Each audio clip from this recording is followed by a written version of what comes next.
యుద్ధం 19 రోజులు అవుతున్నాయి, అయినా ఒక డిసిసివ్ టర్న్ ఏం కనిపించట్లేదు. అంటే ఇరాన్ పైన పెద్ద ఎత్తున దాడి చేశారు, వాళ్ళ నాయకుల్ని చంపారు. ఈరోజు మొన్న కూడా చూసాం, లారిజానీ సెక్యూరిటీ చీఫ్ని చంపారు. అదే రకంగా సొలైమనీ అనే ఒక పెద్ద కమాండర్ని చంపారు. ఇరాన్ కూడా ధృవీకరించింది. కానీ ట్రంప్ ఇంకా అయోమయంలో ఉన్నారు, తోచని పరిస్థితి. ఇంతకుముందు అమెరికా చేసే యుద్ధంలో యూరోప్ దేశాలు పక్కన ఉండేవి సపోర్ట్, కానీ ఇక్కడ యూరోప్ దేశాలు చెప్తున్నారు ఇది మీ యుద్ధం, మా సంబంధం లేదు అని చెప్తున్నారు. అన్ని countries, France, Germany, Norway, Spain, ఏ దేశమైనా ఇది మీ యుద్ధం, మీరు ఇజ్రాయెల్ డిసైడ్ చేసుకున్నారు, మా సంబంధం లేదు. ఈ యూరోప్ దేశాలు చాలా మంచి వల్ల అంటే ఈ లీడర్షిప్ లేదు. ఏంటంటే అక్కడ ప్రజలు ఈ యుద్ధాన్ని ఒప్పుకోవట్లేదు. ఆ నాయకులు మాత్రం యుద్ధం సపోర్ట్ చేస్తే ఆ ప్రజలు వాళ్ళని తీసి పడేస్తారు. సో వాళ్ళ పవర్ పోతుంది, తిరుగుబాటు వస్తుంది పెద్ద ఎత్తున యూరోప్లో. అలా ప్రజలు అంత చైతన్యవంతంగా ఉంటారు. ఆ ఎఫెక్ట్ వల్ల ఈ నాయకులు అలా బిహేవ్ చేస్తున్నారు. ఇది ఒక భాగం. ఇప్పుడు ఈయనకి naval base, air base America ఎక్కడో ఉంది. ఇరాన్ పైన అటాక్ చేయాలంటే ఎక్కడో నేవల్ బేస్ కావాలి, ఎయిర్ బేస్ కావాలి. ఇంతకుముందు నేను వీడియోలో చెప్పినట్టు ఈ యూఏఈ కానీ, సౌదీ అరేబియా కానీ, కువైట్ కానీ, ఖతర్ కానీ ఇక్కడి నుంచి చేద్దామంటే ఖబర్దార్ అని చెప్తుంది ఇరాన్. మేము ఈ దేశాలని అటాక్ చేస్తాము అంటున్నారు, వార్నింగ్ చేస్తాం. అక్కడ మాత్రం వాడితే అమెరికా ఎక్కడ ఉంటే వాళ్ళపైన అటాక్ చేస్తాం అంటున్నారు. అంటే మీకు కువైట్లో ఉన్నా కానీ నేను అటాక్ చేస్తాను, నా శత్రువు ఎక్కడున్నా అటాక్ చేస్తాను అని ఇరాన్ కరెక్ట్గానే వార్నింగ్ ఇచ్చింది. కాబట్టి ఆ బేసెస్ వాడటానికి వీల్లేదు. సో యూరోప్ ఏమో నో అంటున్నారు. ఇప్పుడు స్టేట్ ఆఫ్ హోర్ముజ్లో మనకు తెలుసు దాదాపు పెద్ద ఎత్తున వాణిజ్యం అనేది ఆగిపోయింది. ఎందుకంటే దాన్ని క్లోజ్ చేసింది ఇరాన్. దీనివల్ల ఫెర్టిలైజర్స్, ఆయిల్, గ్యాసోలిన్, ఎల్పిజి ఇవన్నీ ధరలు పెరుగుతున్నాయి. ఇది మొత్తం ప్రపంచవ్యాప్తంగా ఎఫెక్ట్ ఉంది ఈ వార్. అమెరికా కోరింది ఆస్ట్రేలియా, జపాన్, సౌత్ కొరియా, మీరు దగ్గర ఉన్నారు కదా మీ సపోర్ట్ ఇవ్వండి అని. మేము కూడా సపోర్ట్ ఇవ్వము అని వాళ్ళు కూడా చెప్పేశారు. అంటే వీళ్ళందరూ అమెరికా ఫ్రెండ్సే, చెంచాలే, వద్దన్నారు.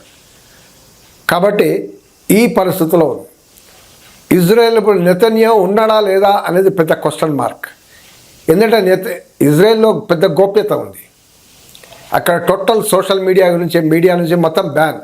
ఇరాన్ అక్కడ ఎంత దాడి చేసినా, ఎన్ని బిల్డింగ్స్ పోయినాయి, ఎంతమంది చనిపోయారు అనేది వాళ్ళు చెప్పట్లేదు. 2-3 చనిపోయారు ఏదో చెప్తున్నారు అంతే. అంటే 2000 చనిపోయి ఉంటారు, 3000 చనిపోయి ఉంటారు, తెలీదు. కొన్ని ఫోటోగ్రాఫ్స్, కొన్ని నిజమైన ఛానల్స్లో చూస్తే డెఫినెట్గా పెద్ద డ్యామేజ్ జరిగిందని. ఇది అక్కడ ఆఫీస్, నెతన్యాహు ఆఫీస్ పైన కూడా ఇరాన్ దాడి చేసిందని చెప్పింది. తర్వాత నుంచి నెతన్యాహు కనిపించట్లేదు మీడియాలో. మొన్న ఈ మధ్య కనబడ్డాడు కానీ అది ఏ ఇమేజ్ అని చెప్తున్నారు, ఆర్టిఫిషియల్ ఇంటెలిజెన్స్ ఇమేజ్. ఎందుకంటే అది చూస్తే ఒక చేతిలో 6 ఫింగర్స్ ఉన్నాయి, 6 వేళ్ళు ఉన్నాయి. సో నెతన్యాహుకు 5 ఉంది, 6 వేలు. కాబట్టి అది ఆర్టిఫిషియల్ ఇంటెలిజెన్స్ అంటున్నారు. ఇజ్రాయెల్లో పెద్ద ఊరేగింపులు, ప్రొటెస్టులు జరుగుతున్నాయి, యుద్ధం ఆపండి అని. అమెరికాలో పెద్ద ఎత్తున జరుగుతున్నాయి. అమెరికాలో నిన్న జోసెఫ్ కెంట్ అని ఎవరైతే కౌంటర్ టెర్రరిజం చీఫ్ ఉన్నాడో ట్రంప్ అడ్మినిస్ట్రేషన్లో, ఆయన రాజీనామా చేశాడు. ఇంకా 2 ప్రధానమైన కొంతమంది నాయకులు రాజీనామాలు చేశారు. మేము ఈ యుద్ధానికి సపోర్ట్గా లేము, కాబట్టి ఈ ట్రంప్ అడ్మినిస్ట్రేషన్ తీరు అనేది మనకు నచ్చట్లేదని వాపసు వెళ్ళిపోయారు. సో ఇప్పుడు ట్రంప్ అయోమయం. వాళ్ళు కూడా, అమెరికా కూడా పెద్ద ఎత్తున ఆర్థిక దిగ్బంధనలు ఉన్నాయి. ఈరోజు $12 బిలియన్ నష్టం పడింది యుఎస్కి. అమెరికాలో పెద్ద చర్చ ఉంది. ఇది ఇజ్రాయెల్ యుద్ధం, ఇజ్రాయెల్ పెద్ద లాబీ ఉంది, ఈ లాబీకి ట్రంప్ లొంగిపోయాడు, కాబట్టి ఇది ఇజ్రాయెల్ యుద్ధంలో అనవసరంగా ట్రంప్ దూరాడు అన్నది పెద్ద చర్చ అక్కడ ఉంది. రిపబ్లికన్స్లో కూడా చర్చ ఉంది, డెమోక్రాట్స్ అయితే డెఫినెట్గా దాన్ని వ్యతిరేకిస్తున్నారు ఈ యుద్ధాన్ని. ఇది ఈ జియో పొలిటికల్ స్కేప్లో ఇది ఒక మన పరిణామాలు మనం చూస్తున్నాం. సో యుద్ధం ఆగుతుందా లేదా అంటే లేదు, దాడులు జరుగుతున్నాయి. ఇరాన్ కూడా కొత్త మిసైల్స్ని తీస్తుంది, డాన్సింగ్ మిసైల్ అని తీసింది, ఈ డాన్సింగ్ మిసైల్ క్లస్టర్ బాంబ్ అని తీసింది.